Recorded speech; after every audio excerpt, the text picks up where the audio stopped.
Kalau kamu udah terlanjur batuk pilek dan males ya minum obat, kamu perlu deh melakukan tips ini untuk meredakan batuk pilek kamu.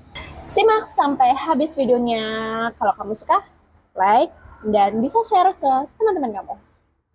Tips yang pertama, kamu bisa memperbanyak minum air hangat. Karena air hangat dapat menjaga tubuh tetap terhidrasi dan bisa mengencerkan lendir dan tentunya bisa melegakan tenggorokan. Tips yang kedua, banyak istirahat.